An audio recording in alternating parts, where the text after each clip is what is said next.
안녕하세요. 현재 남편과 함께 회사를 운영하고 있는 30대 여성입니다. 제가 느끼기에 사람이 열심히 해서 될 일이 있고 안 될 일이 있는데요. 그중 안 되는 것은 다른 사람의 의지를 내 마음대로 하는 것인 것 같아요. 나 혼자만 바뀌는 것은 스스로만 열심히 노력하면 되는 일이지만 다른 사람의 의지까지는 제 마음대로 하지 못하니까요. 그것이 아무리 상대방을 위한 일이라고 해도 상대방이 변해야 할 필요성을 알지 못하면 아무 소용이 없는 것 같네요. 그 대표적인 사람이 바로 저의 아버지였습니다. 아버지는 내놓으라는 부잣집 자제로 한 평생을 부유하게 살아서인지 돈을 막무가내로 쓰는 안 좋은 습관이 있었어요. 돈이 많았을 때는 그저 씀씀이가 좋은 양반인가 보다 하고 넘길 수 있었지만 계속된 사업 실패로 가세가 기울자 감당되지 않는 아버지의 씀씀이는 저희 가족에게 치명적인 독이 되고 말았죠. 어머니는 그런 아버지에게 애원도 해보고 화도 내보았지만 아버지께서는 전혀 바뀌지 않으셨고요. 어머니께서 아버지에게 큰 돈을 바란 것은 아니었는데도 말이에요.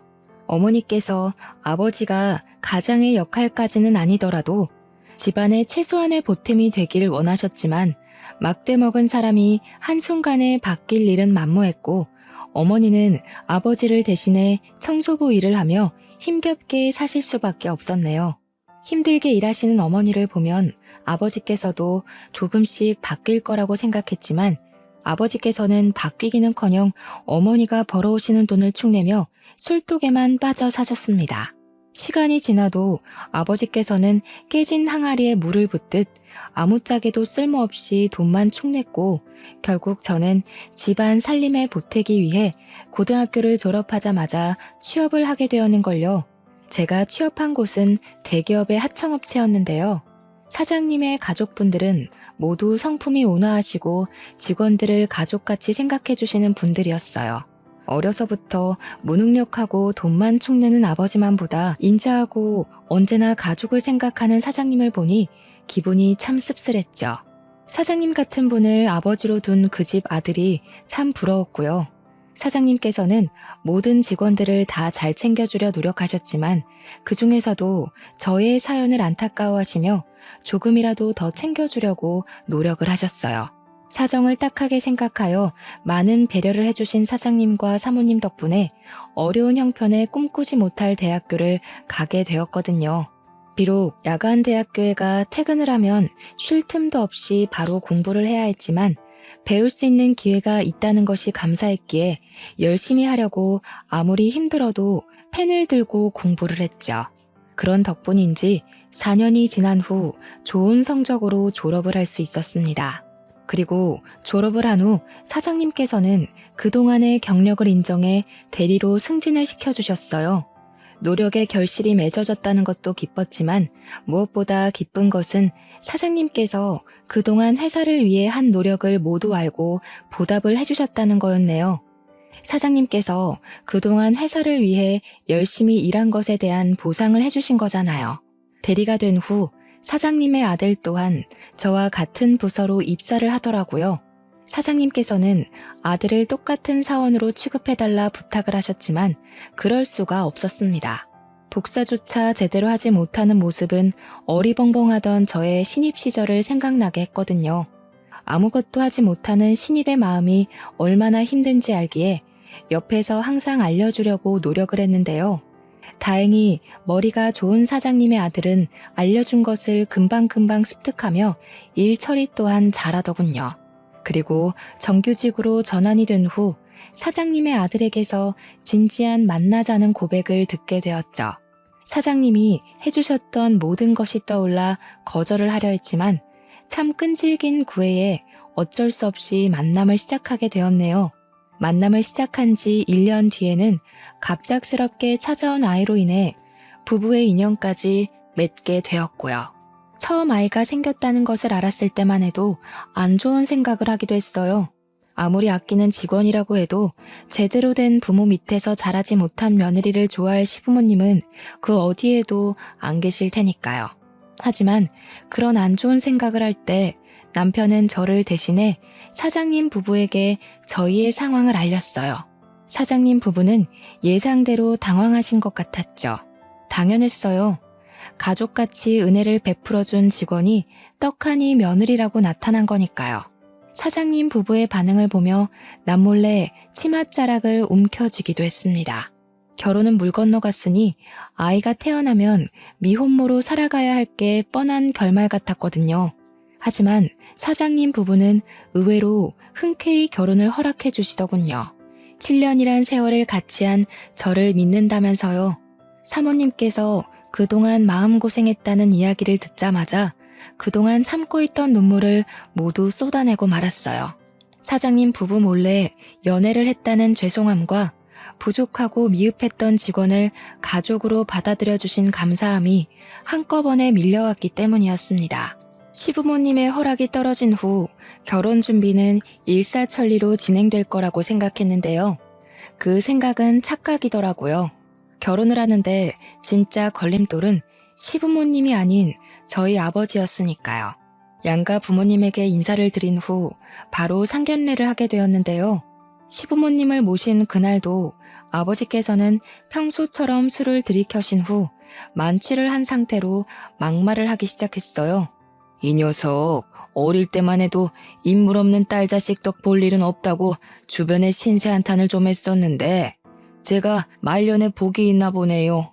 사돈댁 같은 부잣집에 딸 자식을 시집 보내는 걸 보면 24살에 대학 간다는 소리 들었을 때만 해도 다 늙어서 헛짓거리 하지 말고 애비 노후 자금이나 대라고 윽박을 질렀었는데 그래도 대학 간판이 좋긴 한가 봅니다. 얼굴 핀 걸로도 모자라 이렇게 훤칠하게 재물복도 좋은 청년을 사위로 들인 걸 보면 말이에요. 저희도 말년에 며느리 복이 있는 모양입니다. 우리 새아가처럼 똘똘하고 야무진 아이를 며느리로 맞은 걸 보면 딸 자식을 어찌나 잘 키우셨는지 똘똘하고 야무진 게 횟수로 본 세월만 7년이지만 볼수록 탐이 나요. 아이고, 그럼 제가 사돈댁한테 딸 자식 잘 키운 상을 대신 받아야겠네요. 어디 똘똘한 딸내미 시집 보낸 값으로 저한테 5천만 원만 먼저 주시렵니까? 참 기가 차더군요. 망나니로 살았던 아버지 때문에 눈칫밥을 먹으며 악착같이 살아왔는데 그게 자기가 교육을 잘 시킨 덕이라니요. 더군다나 교육을 잘 시킨 값을 받아야 한다며 시부모님에게 손을 내미는 것을 보고 있자니 민망함에 당장이라도 아버지를 내쫓고 싶은 심정이었죠. 다행히 시부모님께서는 아버지의 무례한 행동을 장난으로 웃어넘기셨지만 참 부끄러워서 얼굴을 들 수 없었네요. 지금까지 은혜를 베풀어준 시부모님에게 제일 못 볼 꼴을 보이고 마른 거잖아요. 그것도 인생에서 제일 증오하는 아버지 때문에요. 그런데 아버지의 이런 행패는 결혼을 하고 본격적으로 이어졌습니다.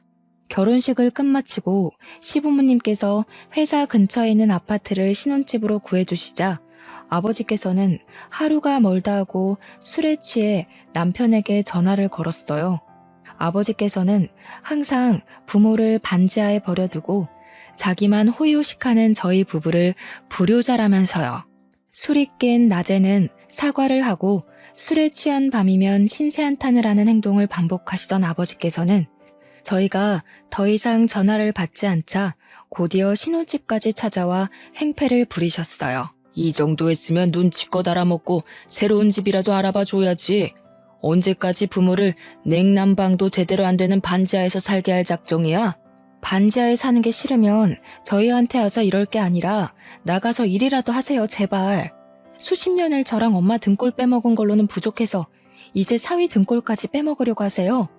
이게 지금까지 누구 덕분에 부잣집에 시집가서 떵떵거리고 사는데 키워준 은혜를 갚지는 못할 망정 어디서 천련을 끊으려고 해? 짐승도 키워준 은혜는 안다던데 어디 사람식이나 된 것이 짐승만도 못하게 낳아주고 길러준 지혜비를 버리려고 들어? 하루가 멀다 하고 술독에 빠져 살았으면서 무슨 은혜요? 아버지만 술독에 빠져 살며 엄마 벌어온 돈에만 손대지 않았어도 지금쯤 아파트에서는 못 살아도 깨끗한 빌라 얻어서 사람답게 살았을 거예요. 50이 훌쩍 넘긴 나이에도 자신의 힘으로 돈 벌 생각을 하지 않고 타인의 덕만 보려고 달라붙는 아버지를 보니 남편에게 미안해 몸둘 바를 몰랐습니다. 남편은 그동안 최소한의 인격도 갖추지 않은 아버지에게 어른 대접을 해주기 위해 부단히 노력했거든요. 남편이 중간에서 얼마나 애를 썼는지 알기에 더욱더 아버지의 막대먹은 행동을 용서할 수가 없었습니다. 그래서 만취한 아버지가 또다시 신혼집에 들이닥쳤을 때 가차없이 경찰에 신고를 한 것이고요. 경찰서에 연행된 후 저는 어머니와 상담을 해 알코올 중독 환자를 전문적으로 치료하는 병원에 아버지를 맡기자고 의견을 내었죠. 이미 아버지에게 수십 년 동안 혀를 내둘릴 정도로 당한 어머니께서는 흔쾌히 허락을 하셨고요. 아버지가 알코올 전문병원에 입원을 한 후 처음에는 너무 심한 짓을 했나 라는 후회가 들기도 했지만 일상에서 아버지가 사라지고 나니 이렇게 평온할 수가 없더라고요. 썩은 이를 뽑아낸 것처럼 말이에요. 그건 어머니도 마찬가지인 것 같았어요. 어머니께서는 그동안 아버지를 사랑한다는 이유로 자신의 자유까지 포기하며 긴 세월 동안 아버지의 뒷수습을 도맡아 하셨거든요. 몇십 년 만에 처음으로 친구들과 여행을 가신 어머니께서는 여행에서 돌아오신 후 왜 지금까지 바보처럼 참고 살았는지 모르겠다며 지난날의 후회를 털어놓기도 했죠. 그렇게 홀가분한 일상에 익숙해질 무렵 병원에서는 입원 치료가 끝난 아버지를 다시 데리고 가라는 말을 하더군요. 퇴원이란 말을 들었을 때 제일 먼저 떠오른 사람은 다름 아닌 어머니였습니다. 아무리 비싼 돈을 들여 치료를 했다고 해도 무언가를 참고자 하는 의지라고는 눈꼽만큼도 없는 아버지께서 개과천선하여 어머니를 괴롭히지 않을 거란 보장은 없었으니까요. 고민 끝에 염려스러운 점을 말하자 어머니께서도 예전처럼은 절대 못 산다는 말씀을 하셨어요. 한참 말씀이 없던 어머니께서는 고심 끝에 먼저 아버지와 이혼한다는 말을 꺼내시더군요. 더 이상 무능력하고 이기적인 아버지와는 못 살겠다면서요. 다른 집 딸이었다면 늙은 아버지가 불쌍하다며 이혼을 말릴 수도 있겠지만 저는 이미 아버지가 어떤 사람인지 뼈저리게 깨달았기에 변호사를 고용해 어머니가 아버지와 이혼하실 수 있게 도와드렸네요. 이혼 이야기가 나올 때만 해도 아버지께서는 다 늙은 여팻네가 심술이라며 고개를 빳빳이 드셨는데요. 변호사를 통해 이혼 소송장이 날아오자 금세 꼬리를 내리고 어머니에게 이혼을 취하해달라는 말씀을 하시더군요. 한평생을 어머니의 등 뒤에 숨어 호사를 누렸는데 어머니가 없으면 자신의 밥줄이 끊길 것이 뻔했으니까요. 어머니께서는 아버지가 어떤 잘못을 해도 무릎을 꿇고 빌면 눈을 감아주셨기에 이번에도 그렇게 넘어갈 줄 아셨던 거겠죠. 하지만 어머니의 눈에는 이미 수십 년 동안 쓰였던 콩깍지가 벗겨진 상태였기에 아버지의 얇은 수는 통하지 않았는걸요. 결국 어머니와 아버지께서는 6개월의 소송 기간 후 30몇 년간 유지해오던 결혼 생활의 막을 내리게 되었습니다. 이혼만 한다면 어머니의 일상도 저희 부부의 일상도 평온할 거라 믿었지만 아버지께서는 돈 타령을 하며 오히려 전보다 더 귀찮게 저희 부부를 들들 볶더라고요. 가뜩이나 막달이 다가와 신경이 예민해진 상태에서 속을 긁어대니 편히 쉴 날이 없었어요. 옆에서 모든 걸 지켜보던 남편은 아버지를 회사 경비원으로 취업시키자는 제안을 했죠. 놀고 먹는 일만 하며 시간을 보내던 아버지가 경비원 일을 제대로 할 수 있을 리가 없어 거부했지만 남편은 자신이 다 책임질 테니 한 번만 아버지에게 기회를 주자고 하더군요. 생각을 해보니 생활비가 없다는 둥, 다 늙어서 취업을 시켜주지 않는다는 둥, 쓸데없는 푸념을 들어주는 것보다 회사 경비원으로 취업을 시켜주는 것이 더 낫겠더라고요. 그래서 남편의 의견이 흔쾌히 수락을 하게 되었습니다. 그리고 아버지께서는 걱정과 달리 경비원의 일을 의외로 잘 해냈어요. 지각을 하거나 농땡이를 칠 줄 알았던 저로서는 참 의아한 일이었죠. 어찌되었던 아버지께서는 경비원의 일을 하며 생활비를 충당하셨고 어머니께서는 그동안 못 갔던 여행을 다니며 자유를 누리셨기에 더할 나위 없이 안정적인 나날을 보냈죠.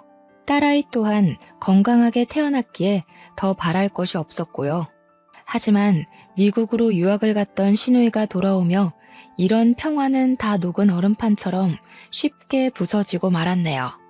시댁 식구들은 출산을 한 지 한 달이 채 안 넘었기에 산후조리원에 있으라 말을 했지만 같이 공항으로 나가겠다고 떼를 썼어요. 몸 상태도 괜찮은데 산후조리를 해야 한다는 핑계로 처음 보는 시누이를 푸대접할 수는 없는 거니까요.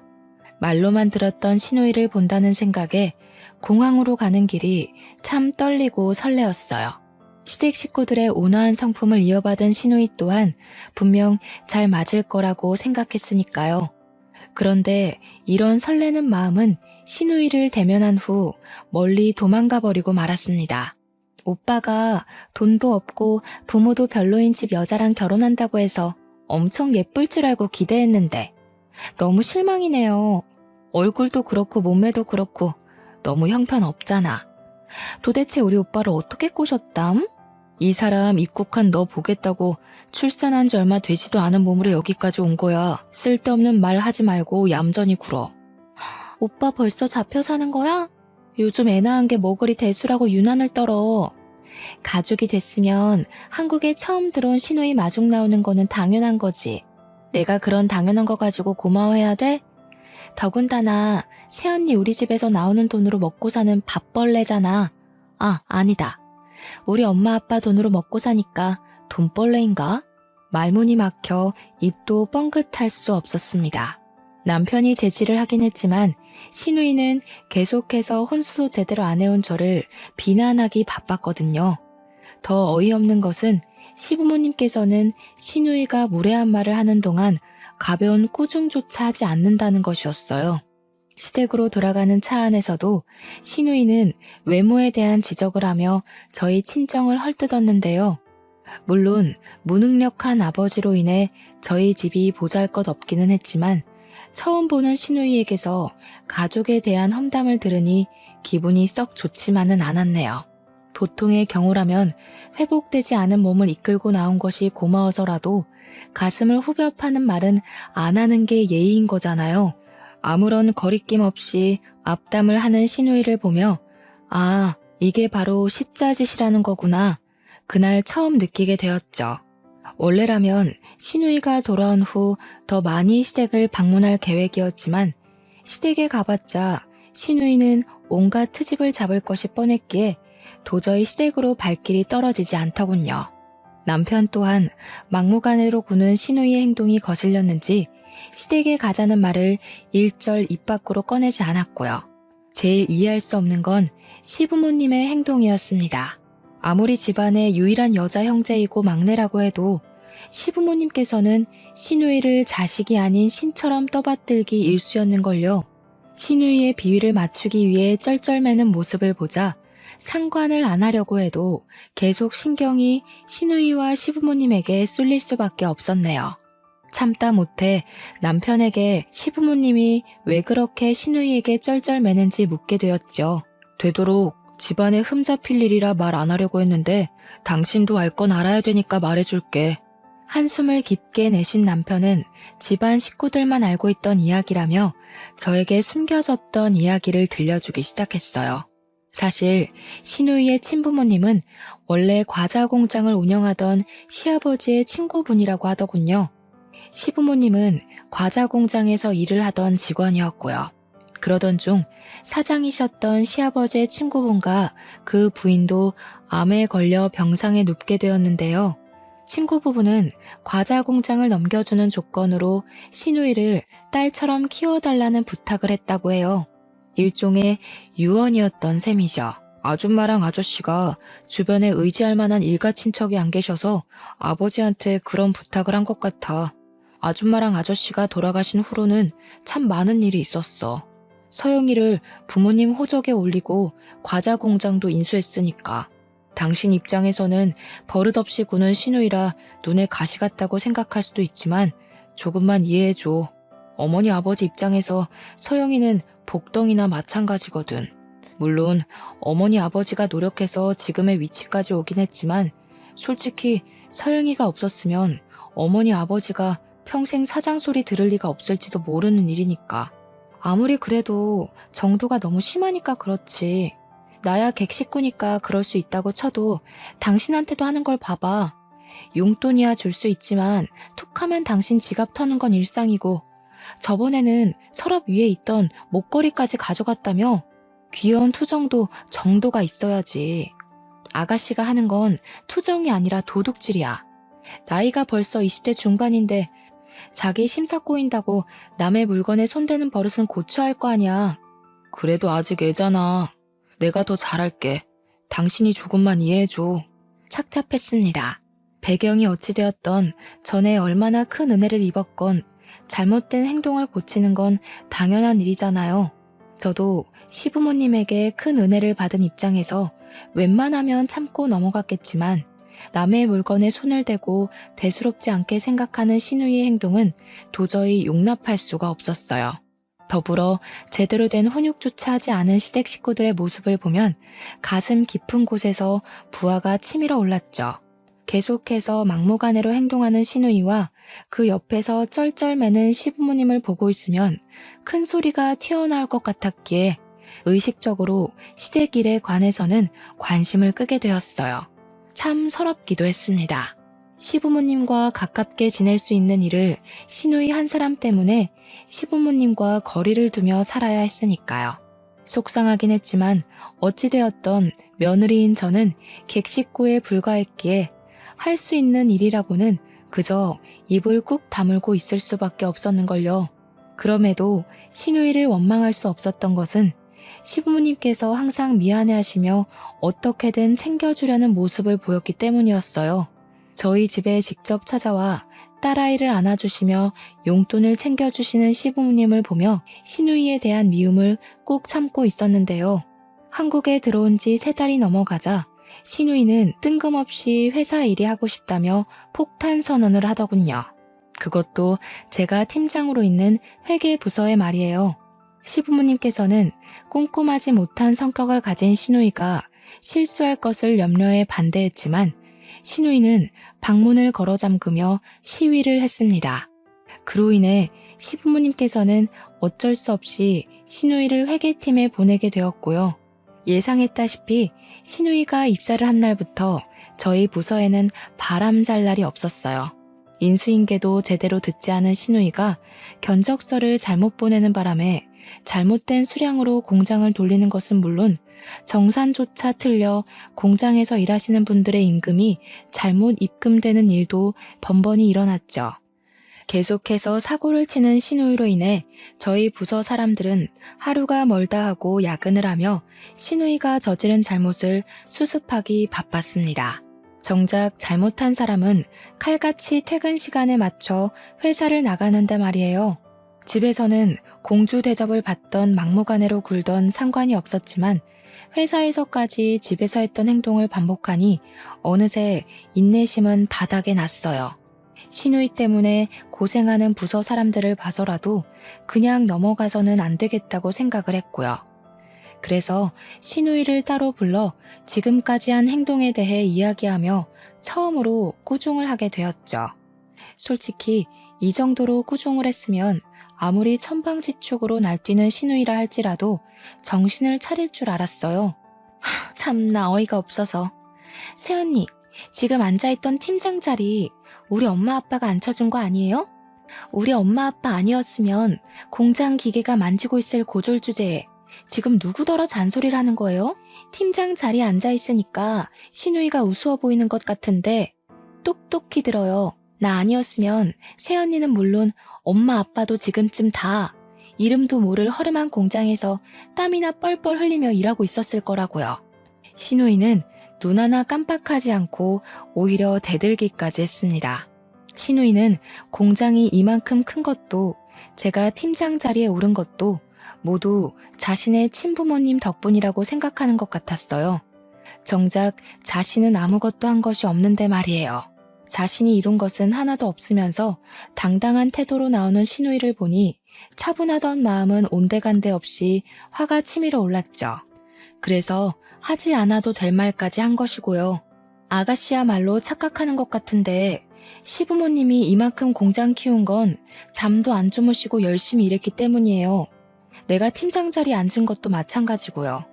내 팀장 자리도 공장이 이만큼 큰 것도 어디 하나 아가씨가 한 공은 없으니 쓸데없는 소리 말고 일이나 똑바로 하세요. 집에서는 시부모님 덕분에 공주 대접받았을지 몰라도 회사에서만큼은 어줍잖은 아가씨 공주놀이에 동참해줄 생각 없으니까요. 기가 막혀. 엄마 아빠 아니었으면 아무것도 아닌 고졸이었을 주제에 지금 나한테 뭐라고 하는 거예요? 네. 안타깝게도 일이야 어찌되었던 지금은 어줍잖은 고졸이 아니라 아가씨 직장 상사라서요. 집도 못 가고 계속 회사에서 컴퓨터 부여잡고 살고 싶으면 어디 한번 마음대로 해봐요.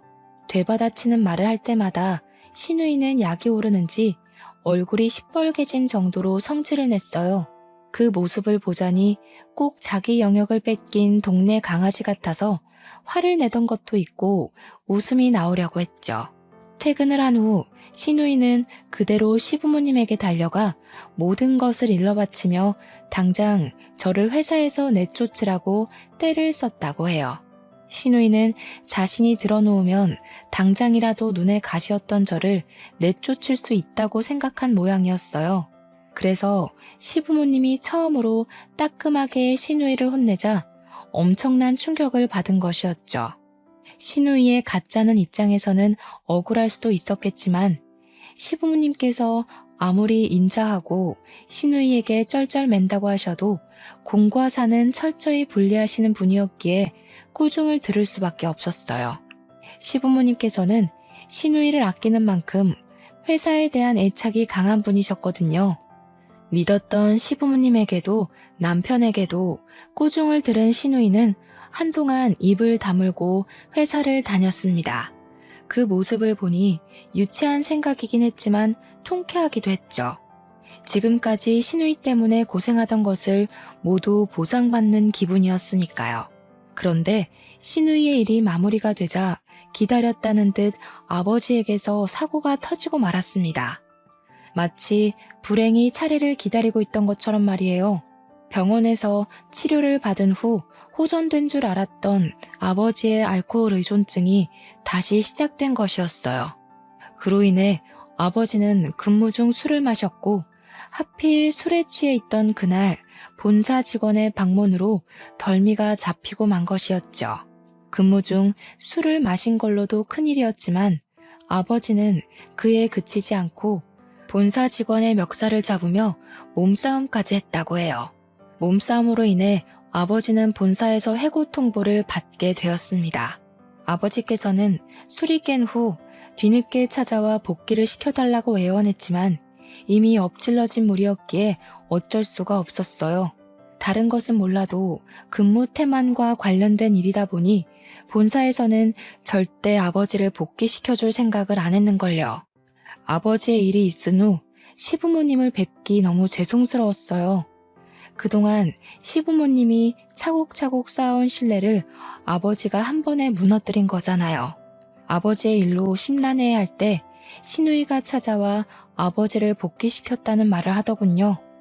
어떻게 된 일인지 남편에게 묻자 신우이는 아버지를 정직원이 아닌 아르바이트 형태로 고용하자는 제안을 했고 남편은 그 제안을 수락한 것이었어요.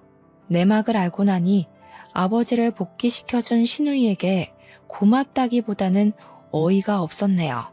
신우이가 아무런 이유 없이 마음을 곱게 쓸 위인은 아니니까요. 아버지가 다시 경비원으로 복귀된 후 역시 신우이는 모든 것이 자신의 덕이라며 생색을 내더라고요. 생색을 내는 것에 멈췄다면 조금이나마 신우이에게 고마운 마음을 가졌을 수 있었겠지만 신우이는 거기서 멈추지 않고 저희 식구 모두 빈대처럼 공장에 들러붙는 꼴을 보자니 구역질이 난다며 막말을 했어요. 다른 것은 다 참아도 그동안 제가 회사를 위해 했던 모든 노력을 없애버리고 빈대 취급하는 것은 도저히 참을 수가 없었기에 시댁 식구들이 있는데도 불구하고 큰 소리를 내게 되었죠. 빈대는 아가씨처럼 아무것도 안 하고 시부모님 등에 달라붙어 있는 사람을 말하는 거죠. 솔직히 부모 잘 만난 거 빼고 아가씨 혼자 한 게 뭐가 있는데요? 지금 나보고 빈대라고 한 거예요? 기가 막혀서 진짜. 누구 덕분에 그쪽 아빠가 버젓이 우리 경비원으로 일하는데 바퀴벌레 마냥 이리저리 눈치 보며 우리 집에 붙어먹는 것도 봐줬더니 아주 자기가 하늘인 줄 알고 떠드나 보지? 너 그게 지금 새언니한테 무슨 말버릇이야? 당장 사과 안 해? 왜 오빠까지 저 여자 편을 들어? 오빠도 봤잖아. 저 여자가 먼저 나한테 빈대라고 한 거. 오빠도 내 덕분에 지금 사장 소리 들으면서 떵떵거리고 사는 거면서 나한테 이러면 안 되지. 아무것도 없이 저 여자랑 둘이 살았으면 오빠가 지금 비싼 외제차 끌면서 살 수 있었을 것 같아? 오빠 지금 자기 능력 덕분에 사장 소리 듣는다고 생각하나 본데 꿈깨. 능력도 일어날 기반 있는 사람이나 펼치는 거지. 기반도 없이 오빠 능력으로만 사장 소리 들을 수 있었다고? 고작해야 회사에 들어가서 쥐꼬리만 원 월급 받으면서 전전긍긍하고 살 회사원 나부랭이나 됐겠지. 너 지금 그게 무슨 말버릇이야? 너 하나 귀하게 키우려고 우리가 어떻게 했는데? 이제 알겠네. 내가 친딸이 아니라서 일부러 눈치 주는 거지? 구박해서 내쫓으려고. 시아버지가 호통을 치자 뭐가 그리 억울한지 신우이는 펑펑 눈물을 흘리며 회사를 뛰쳐나갔습니다. 그리고 걱정으로 잠도 제대로 자지 못하고 주변에 연락을 돌리는 시부모님에게 여행을 간다는 문자 한 통만 남기곤 호련히 비행기를 타고 미국으로 날아갔고요. 신우이가 해외로 여행을 간 후 시댁 식구들의 얼굴에는 걱정이 한가득이었지만 솔직히 저는 막무가내로 구는 신우이가 없으니 너무 편하더라고요. 신우이가 한국에 돌아오지 않고 계속 미국에 있으면 좋겠다는 생각을 할 정도로요. 그리고 말이 씨가 된다는 말처럼 하늘은 이런 소원을 이뤄주시고 말았어요. 일주일 후 귀국한다는 신우이는 2주일이 지나도 연락 한 통이 없었거든요. 처음에는 놀기 좋아하는 신우이가 삐져서 며칠 더 놀고 오는가 보다 생각을 했는데요.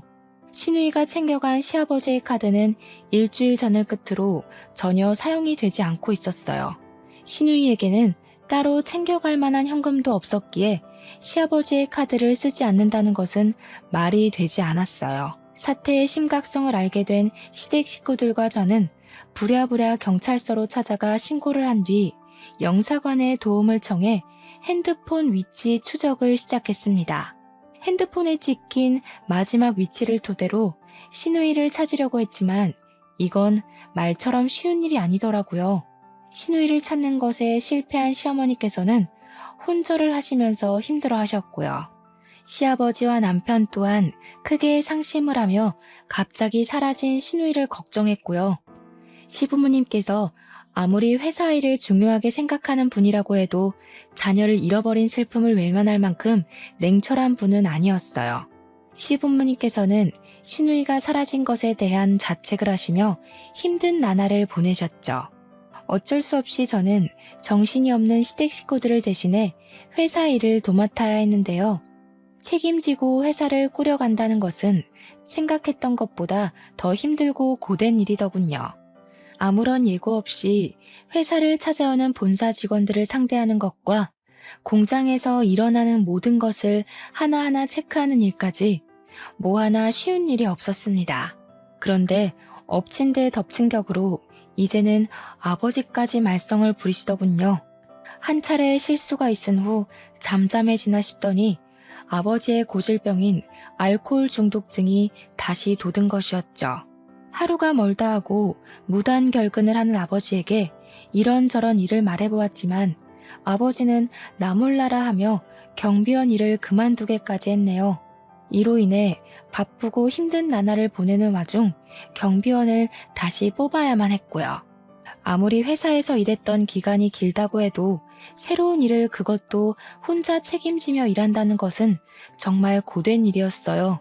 하지만 심란해하는 시댁 식구들에게 이 사실을 말할 수는 없더라고요. 가뜩이나 신우이 때문에 잠도 제대로 못 이루는 시댁 식구들에게 또다시 짐을 지게 할 수 없었거든요. 이런 상황에서 생각나는 사람은 어머니밖에 없었습니다. 오래간만에 어머니에게 이런저런 사정을 말하고 나니 마음이 조금 풀리는 것 같은 기분이 들었죠. 시댁 식구들의 사정을 들으신 어머니께서도 혀를 차며 시부모님을 안타까워하셨는데요. 아버지의 이야기를 들으시고는 자신의 일처럼 화를 내셨고요. 그런데 아버지의 이야기가 나오자 어머니께서는 뜻밖의 이야기를 꺼내셨어요. 평생을 남의 뒤에 숨어서 배짱이 마냥 집에서 뒹굴기만 했던 사람이 달라질 리 있겠니? 보니까 어디서 또 자기 수발 들어줄 여자를 구한 것 같더구나. 여자 후리는 재주는 어찌나 좋은지. 다 늙어서도 여자 후리며 집구석에 박혀 있을 줄 누가 알았겠니? 이럴 줄 알았으면 나도 진작 이혼하고 다른 사람 만나서 새 출발할 걸 그랬다.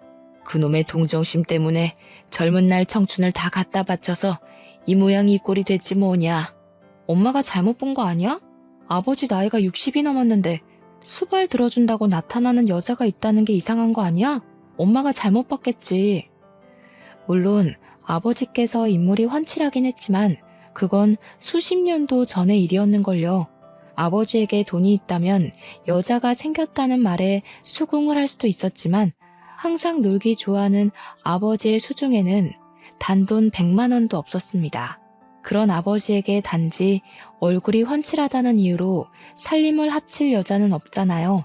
그런데 어머니는 이야기를 듣자 답답하다는 듯이 이야기를 해주셨어요.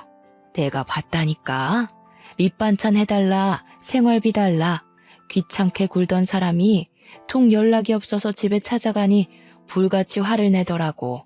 여긴 왜 찾아왔냐고 네 아버지가 통 난리를 치는 통에 제대로 보지는 못했는데 살림 차린 여자가 네 또래 정도밖에 안 돼 보이더라. 그걸 보고 어찌나 기가 막히던지. 세상에 나이가 60이 넘은 노인네가 딸 자식이랑 비슷한 또래를 끼고 사는 게 말이나 되는 일이니? 가뜩이나 시댁 일이며 회사 일로 신경 쓸 것도 많을 텐데. 너도 괜한 일에 신경 쓰지 말고 묻어둬. 신경 써봤자 좋을 거 없다. 머리가 어질어질했습니다. 어머니와 이혼도 한 마당에 아버지의 사생활에 간섭하고 싶지는 않았지만 나이도 있는 양반이 딸 자식과 같은 나이 또래인 여자를 끼고 살다니요. 자기 나이를 생각하지 않고 젊은 여자를 집안에 들인 아버지도 이해가 가질 않았지만 더 이해가 가지 않은 것은 아버지와 살림을 차린 여자였어요. 아버지에게 뭐가 볼 것이 있다고 그 나이에 자기 돈까지 바쳐가며 합가를 했는지 당최 속내를 알래야 알 수가 없었죠. 어머니께서는 신경 쓰지 말라고 하셨지만 만일의 상황에 대비를 하기 위해서라도 두 사람을 그냥 두고 볼 수만은 없었네요. 혹시라도 아버지의 아이를 임신한 여자가 갑자기 집안에 쳐들어와 돈을 내놓으라고 요구라도 하면 큰일이니까요. 일단 어머니께는 비밀로 하고 아버지의 집으로 차를 몰게 되었는데요. 아버지의 집 근처에 도착하자 자꾸만 한 여자가 눈에 밟혀 계속 쫓아가게 되더라고요. 앞을 가로질러가는 여자는 시누이와 너무 흡사했거든요. 해외에서 실종된 시누이가 한국에 있다는 것은 말이 안 되지만 지푸라기라도 잡는 심정으로 무작정 여자를 따라가게 되었죠. 그리고 앞모습을 확인한 순간 너무 놀라 입을 틀어막을 수밖에 없었네요. 여자는 영락없는 시누이였어요. 다급한 마음에 당장 남편과 시누이에게 전화를 걸었지만 그날따라 시댁 식구들은 영 전화를 받지 않더군요. 그로 인해 저의 속만 타들어갔고요. 하는 수 없이 남편에게 시누이와 비슷한 사람을 봤다는 문자 한 통만 남기고 주차된 차에서 내려 시누이를 따라갔어요. 연락이 오지도 않는 휴대폰을 들고 우왕좌왕 하는 것보다 눈앞에 있는 시누이를 따라가는 것이 더 나은 일이니까요. 미행하는 것이 너무 티나지 않게 일정한 간격을 유지하며 시누이를 뒤를 밟았습니다. 그런데 참 의아한 점이 하나 있었어요. 시누이가 자꾸만 아버지의 집 쪽으로 발걸음을 한다는 것이었죠. 설마 하면서 뒤를 밟는데 시누이는 역시나 아버지의 집 앞에 멈춰서더군요. 손이 떨려 휴대폰 타자도 제대로 칠 수가 없었지만 간신히 정신을 차리고 남편에게 이 상황을 문자로 남겼습니다. 신우이가 아버지의 집으로 들어간 것까지도요. 문자를 보내고 나자 더 경악스러운 장면이 펼쳐졌어요. 신우이가 문을 두드리자 아버지가 버선발로 마중을 나왔거든요. 그때 어머니가 해주신 말이 떠올랐습니다. 아버지가 젊은 여자와 살림을 차렸다는 이야기 말이에요. 모든 게 계획대로 척척 진행되고 있으니 사돈처녀는 아무 걱정하지 말고 들어와요. 신우이와 알 수 없는 말을 친근하게 나누는 아버지를 보자 살갗이 따가울 정도의 소름이 온몸에 퍼져나갔어요. 정말 말도 안 되는 일이잖아요. 머리로는 좀 더 상황을 지켜봐야 한다고 외쳤지만 경악으로 놀란 몸은 머리와는 상관없이 곧장 아버지의 집으로 쳐들어가게 되더군요. 닫히고 있는 문을 열어 제끼며 무슨 짓이냐고 소리를 지르면서요. 제 모습을 본 두 사람은 저승사자라도 본 것처럼 새파랗게 질린 얼굴을 하고는 엉거주춤한 자세로 서 있었죠. 아무리 철딱서니가 없어도 사람이 할 짓이 있고 안 할 짓이 있지. 아가씨, 지금 뭐 하는 거예요? 내가 다 설명을 할 테니 일단 진정을 좀 하고. 아버지 같으면 이 상황에서 진정을 하게 생겼어요? 해외에서 실종된 신우이가 아버지랑 살림 차린 젊은 여자가 돼 있는데 세상 어느 딸이 진정하게 생겼냐고요. 이게 말이나 되는 상황이라고 생각하세요? 이번 일만 잘 마무리되면 네 목도 남겨주마. 그러니 제발 아무 소리 말고 잠자코 있어봐라. 얼마 남지 않은 일을 너 하나 때문에 망칠 수는 없잖니. 그 입 좀 닫으세요. 다 된 밥에 재 뿌릴 일 있어요? 무슨 이유인지 궁금하지도 않을 만큼 어이가 없었습니다. 알고 싶지도 않았고요. 하지만 시부모님과 남편에게 상황을 설명하려면 두 사람 사이에 일어나는 일을 알아야 했기에 이유를 물었는데요. 그때 초인종이 울리며 신우이를 부르는 시어머니의 목소리가 들려왔어요. 현관문을 열어주려는 사이 신우이는 베란다로 뛰어갔죠. 신우이의 모습을 본 시부모님이 달려들자 신우이는 그대로 2층 높이의 빌라에서 뛰어내렸고요. 이해할 수 없는 행동을 하는 신우이로 인해 시어머니는 그대로 주저앉아 오열을 하셨어요. 정상적인 사고로는 이해할 수 없는 신우이의 기이한 행동으로 인해 옆에 있던 아버지를 추궁할 수밖에 없었습니다. 그런데 이유를 묻자 아버지는 곧장 무릎을 꿇으며 시부모님에게 싹싹 빌 뿐이었어요. 마치 자기 죄를 들킨 죄인처럼 말이에요. 다 사돈 처녀가 시킨 일입니다. 저는 정말 아무것도 몰라요. 남편은 벌벌 떠는 아버지에게 무슨 일이 있었냐고 물었는데요. 아버지는 그제야 그동안 저희가 전혀 몰랐었던 일을 설명해 줬네요. 알고 보니 신우이는 지금까지 격리부에서 일하는 것을 이용해 법인카드를 몰래 빼돌려 개인이 쓰고 있던 거였어요. 자신이 쓴 비용은 아무도 모르게 스스로 경비 처리를 한 것이고요. 그렇게 야금야금 회사 자금을 쓰는 것에 만족을 못한 신우이는 시부모님의 재산을 빼돌리기 위해 계획을 세운 것이고요. 아무리 신우이라고 할지라도 회사 자금에 손대기는 겁이 났던 모양이었어요.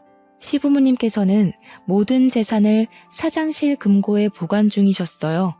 신우이는 이 때문에 경비원이던 아버지를 끌어들인 거고요. 아버지가 말하길 신우이는 지금까지 밤마다 아버지를 이용해 몰래 시아버지의 사무실에 들어와 자신이 아는 모든 숫자를 조합해 금고를 열려고 했다네요. 이야기를 듣고 보니 왜 그동안 한국에 살고 있는 신우이의 흔적을 찾을 수 없었는지 의문이 들었어요. 아버지에게 물어보자 신우이는 한국에서 지내는 동안 자신의 명의로 된 카드와 현금만 사용했다고 우물쭈물하며 답을 하셨죠. 그제야 그동안 신우이가 왜 실종 신고가 된 척 연기까지 하며 아버지의 옆에 있었는지 알겠더라고요. 이렇게 되면 시부모님의 재산을 가로채는 것을 실패해도 모든 것을 아버지가 덮었으면 되는 거니까요.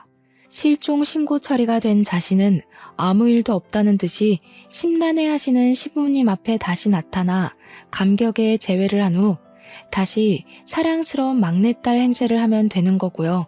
신우이의 파렴치한 속내를 알게 된 시어머니께서는 목 놓아 오열을 하셨습니다. 그건 애써 눈물을 참고 있던 시아버지도 마찬가지였죠. 그럴 수밖에 없었어요. 아무리 피 한 방울 안 섞인 남이라고 해도 그동안 금지옥엽 친자식보다도 더 귀하게 키웠는데 배은망덕하게 시부모님들이 피땀 흘려가며 벌어놓은 재산을 차지하려 했으니까요. 저는 충격에 빠진 시부모님을 대신해 아버지에게 신우이가 빼돌린 재산은 어디 있냐고 물어보았어요. 그것까지는 나도 모르지. 난 그냥 사돈 처녀가 시키는 대로 했을 뿐이야. 저도 자식된 입장에서 아버지랑 같이 법정에 서고 싶지는 않아요. 제발 최소한 자식된 도리는 할 수 있게 알고 계신 거 지금 다 말씀해 주세요. 처벌을 받는 것은 무서웠는지 아버지는 그제야 어젯밤 금고를 열은 시누이가 금덩이를 챙겼다고 실토를 하셨습니다. 금고에 있던 금덩이의 금액을 따지자면 좋기 1억은 넘었기에 머리가 어질어질했네요. 마음 같아서는 생각 없이 이기적인 마음으로 일을 저지른 시누이를 당장이라도 경찰에 넘기고 싶었는데요. 그렇게 된다면 크게 상심하실 시부모님의 모습이 눈에 선했기에 차마 그렇게 할 수는 없더군요.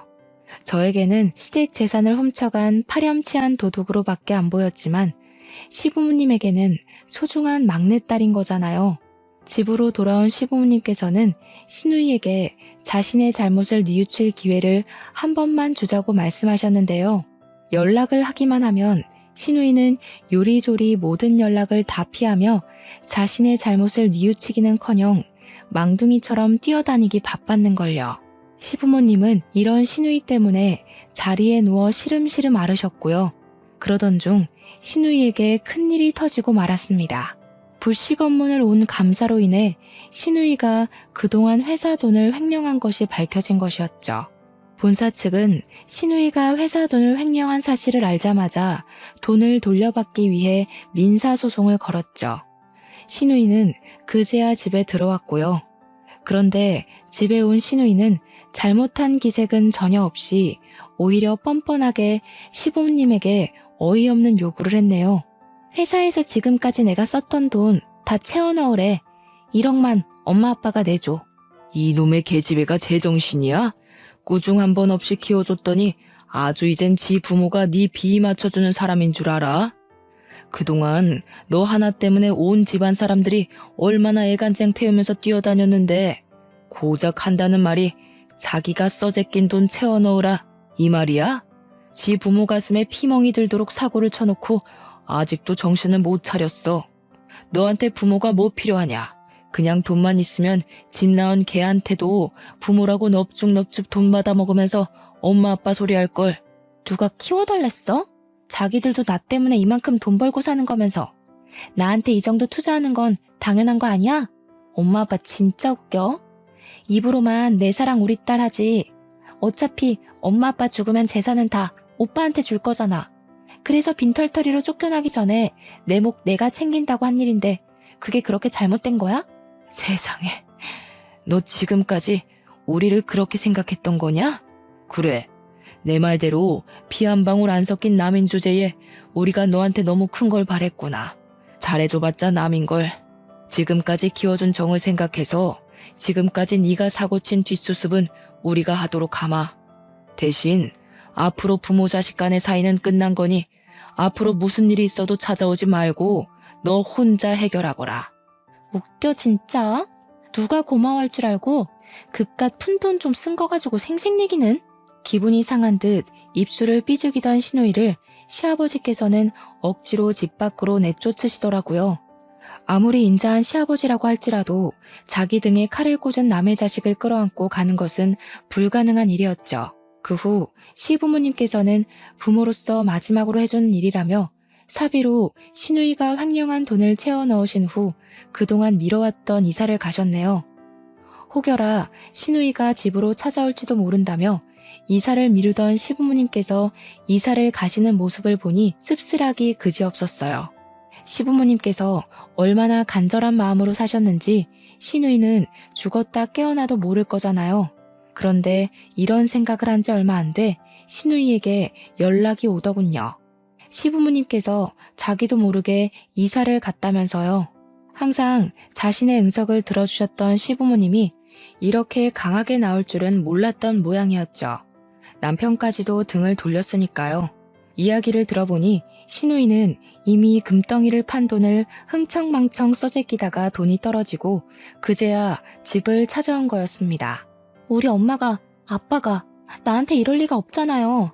지금 화나서 잠깐 나 버릇 고치려고 그러는 것 같은데 새언니가 한 번만 우리 엄마 아빠한테 전화 좀 해줘요. 밀린 카드값만 해도 1,000만 원이 넘는데 엄마 아빠 없으면 나 정말 길거리에 나앉게 생겼다고요. 2년 전연하며 삿대질하기 바쁘더니 여간 급한 게 아닌가 봐요? 새언니라고 말하는 거 보면. 지금 새언니랑 장난할 시간 없어요. 빨리 우리 엄마 아빠한테 전화 좀 해달라고요. 시부모님께서 간절히 찾을 때는 쳐다보지도 않다 수중에 돈이 떨어지자 시부모님을 찾는 신우이의 행동이 너무 얄미웠어요. 허영심에 찌들어 있는 신우이를 보니 저절로 혀가 차질 정도로 한심했죠. 하지만 한편으로는 불쌍하기도 했습니다. 허영심과 이기심 때문에 세상 둘도 없는 좋은 부모를 자기 손으로 버린 거나 마찬가지니까요. 그래서 새언니로서 마지막 정을 주는 셈치며 신우이에게 30만 원을 입금해 주었네요.